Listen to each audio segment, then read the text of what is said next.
Greetings. I am Richard Walker, and I want to take a moment to not only thank you for allowing us to have a few moments with you folks today, but I also would like to help you understand that it's important to have a clear understanding as to where I'm coming from. For example, I retired from the medical field after 30 years, and I retired from GlaxoSmithKline Clinical Laboratory. However, my medical career began at Indiana University, majoring in allied health. Now, while I had spent time in traveling with GlaxoSmithKline, I also took time to travel overseas. And I spent time in 12 different countries. About half of the countries I've spent time in Western Europe and the other half in Asia. And consequently, I feel that I've had a rather clear understanding of the importance of understanding people and understanding different cultures. And I did pick up and study different languages along the way. I've had a very exciting life. As far as I'm concerned, I'm not done. Now I'm 78 years young. That's the way I look at it. I feel like I'm 35, 40 years old. But that's beside the point. The point is, I try to understand the value of living each and every day. And I'm looking forward to sharing with you some of what I've learned along the way and still learning today. Presently, I have put together and composed 17 different lectures, and these lectures are sponsored by Home Choice Network. This is a home care agency. And our motto is independence for seniors and peace of mind for families. This is a certified home care agency regulated out of the Department of Health and Human Services in North Carolina. And this company, which has been around for 16 years, I'm very proud to say has a very positive reputation. And I'm proud to be affiliated with Home Choice Network. Now, before I get started, I would like to help you understand that I also have held a position as president of the Toastmasters International Club. Well, what's that all about? Well, for example, it is dedicated to public speaking and leadership development. This, we always have an opportunity to acquire better knowledge in the art of communication with people. Now, before I get started today, this lecture is really on a personal basis for me.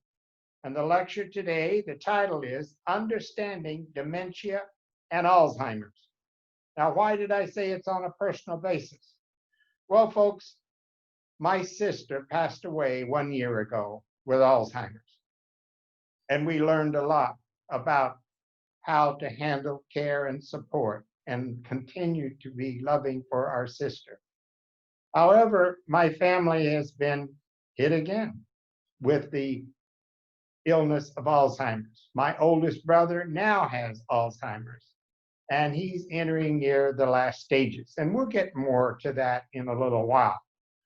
But I want to say two Latin words, carpe diem. Now let's think about that. Carpe diem means to seize the day. Why do I bring that up?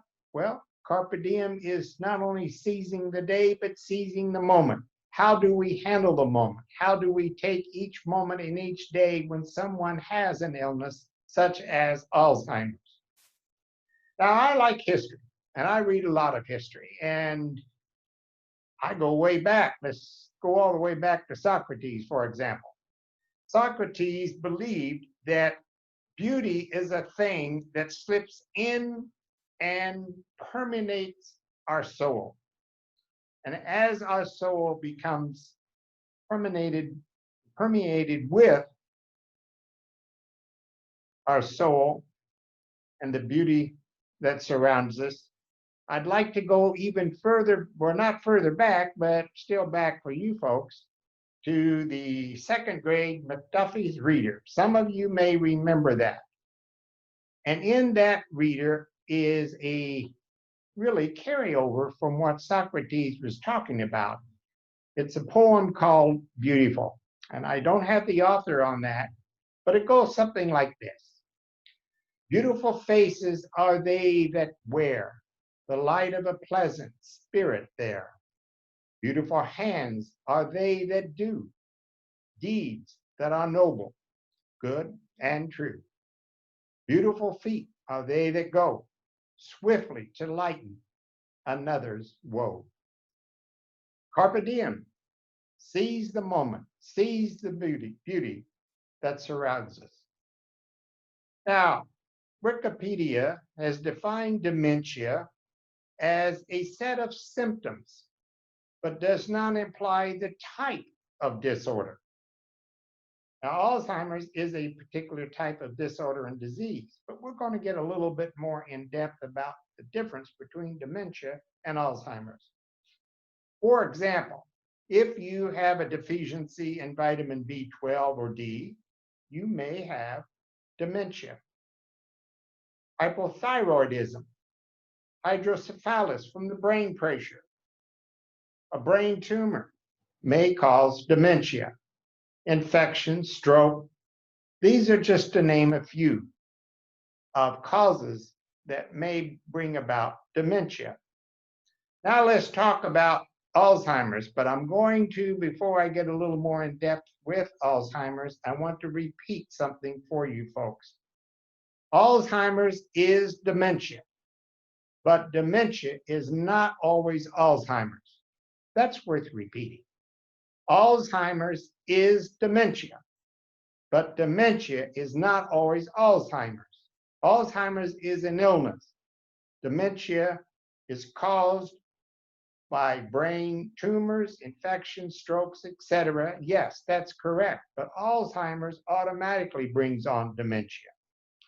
Now, the Mayo Clinic states that dementia is a chronic or persistent disorder of a mental process caused by brain disease or injury.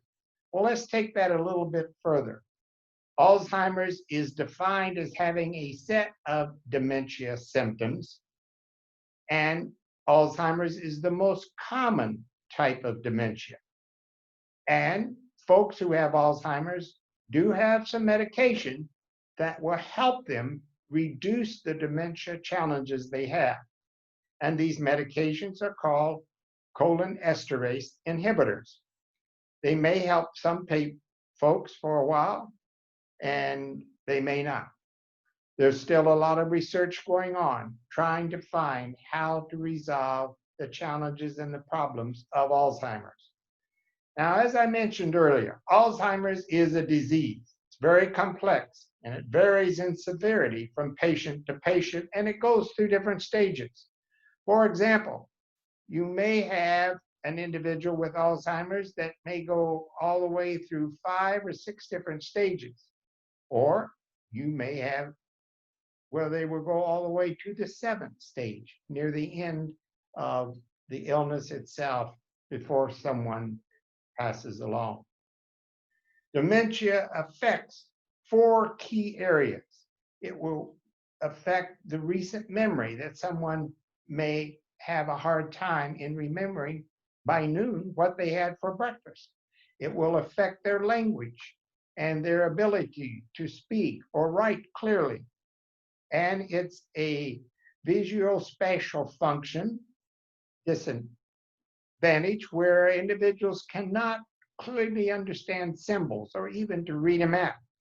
And executive function, for example, the ability to plan or reason.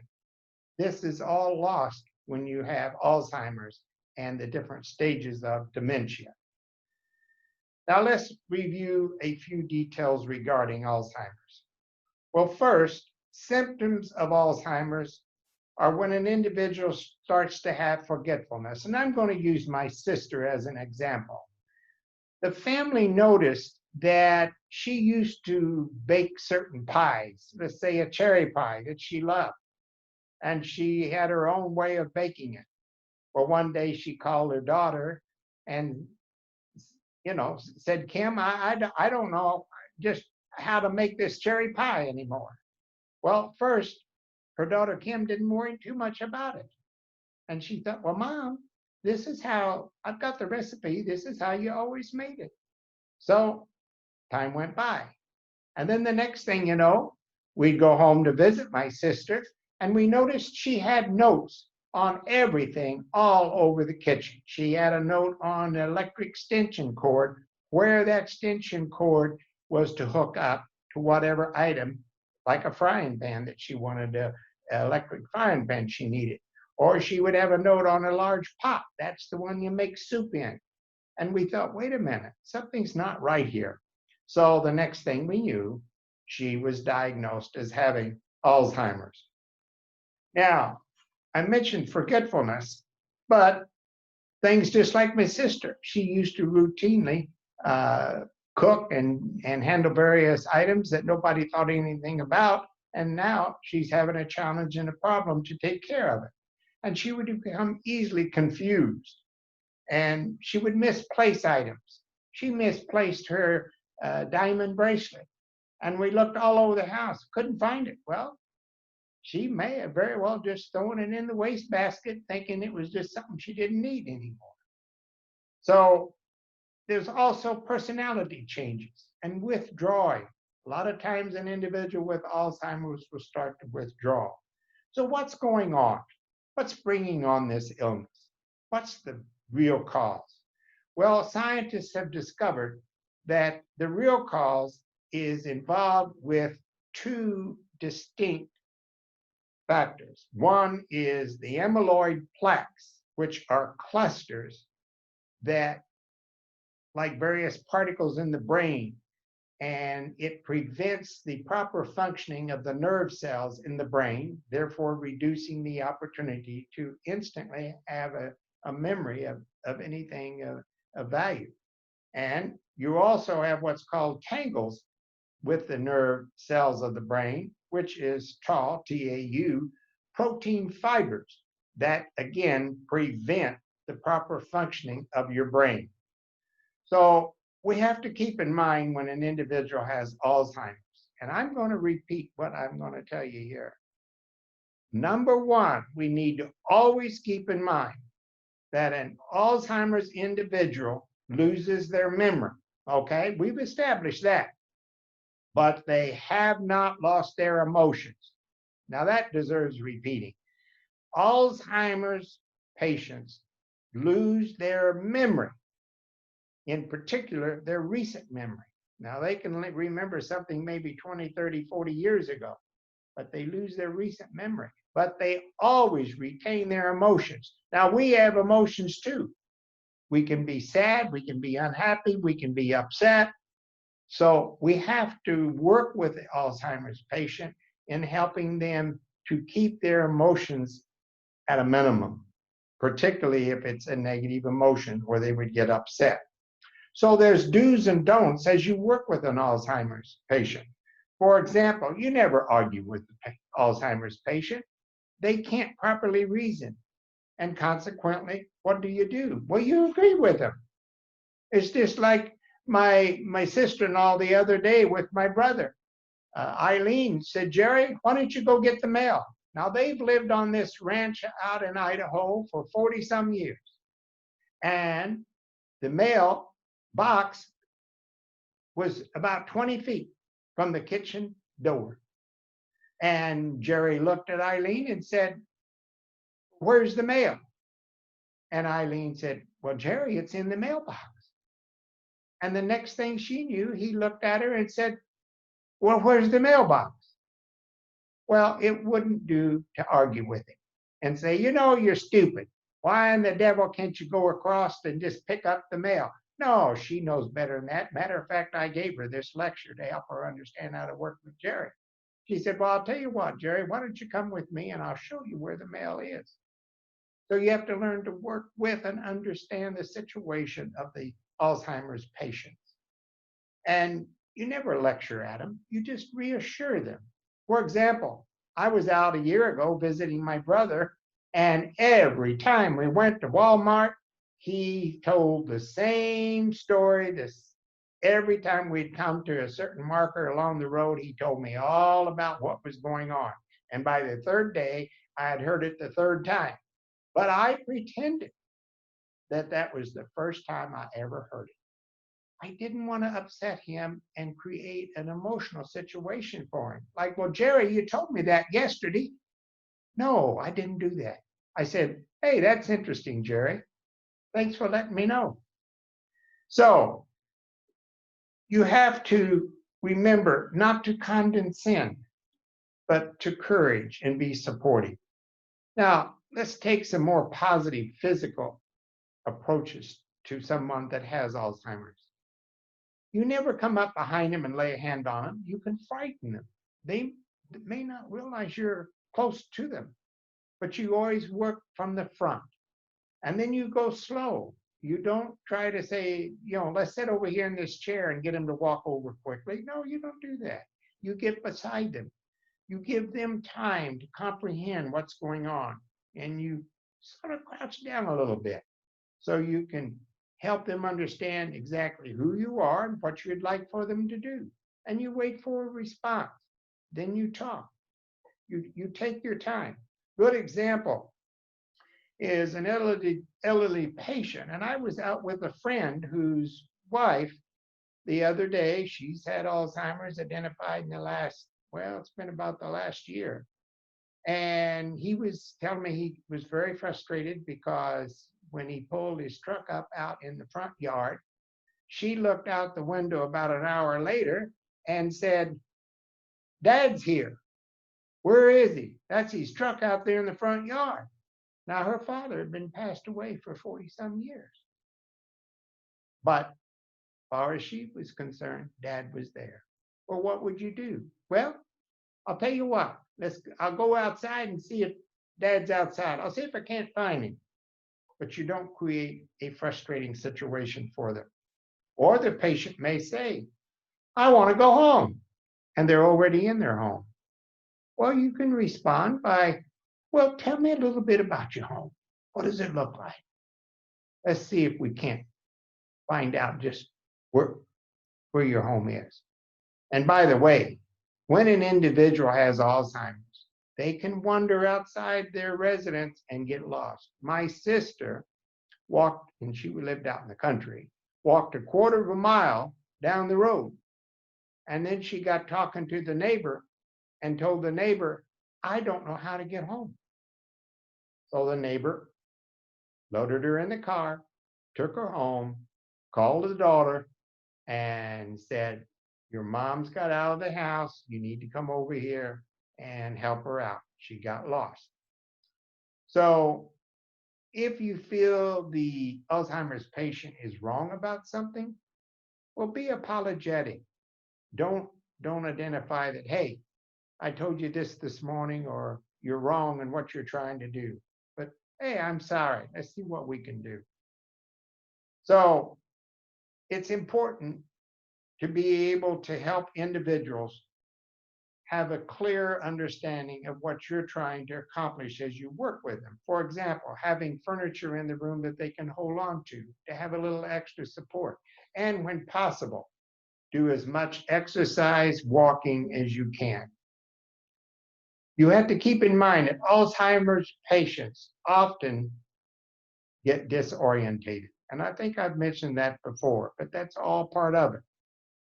George Valiant, the author in Aging Well, stated what Edmund Sanford, the author in Mental Growth and Decay, said, and it is the following.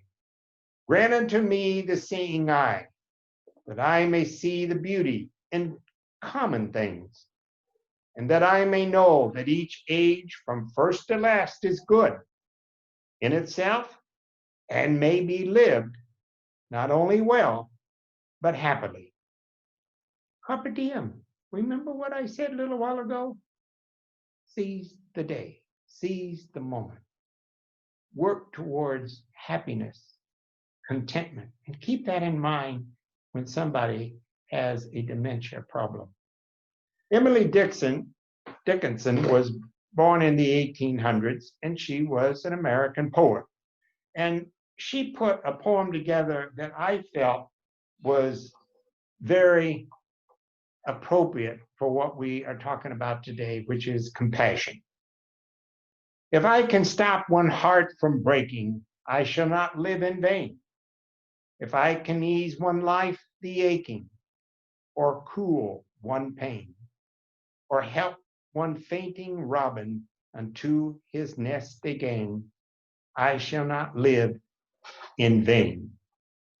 Well, I'm coming near the end of the lecture, and I would like to close with this poetic verse. Some of you may recognize it, may be a little different than what you've heard before, but I would like to give this poetic verse to you today. Go now in peace and never be afraid. Your spirit will go with you each hour of every day. Go now in faith, steadfast, strong, and true. Know your spirit will guide you in all you do. Go now in love and show you believe. Reach out to others so all the world can see. Your spirit will be there watching from above. Go now in peace, in faith, and in love. Once again, we at Home Choice Network wish to thank you for the time you have granted us today. Giving happiness and care to those in need means a lot to us. Compassion means a lot to us. And giving compassion to those in need enlightens the happiness and joy in all of our hearts. So may you find this special day a joyful day. Thank you.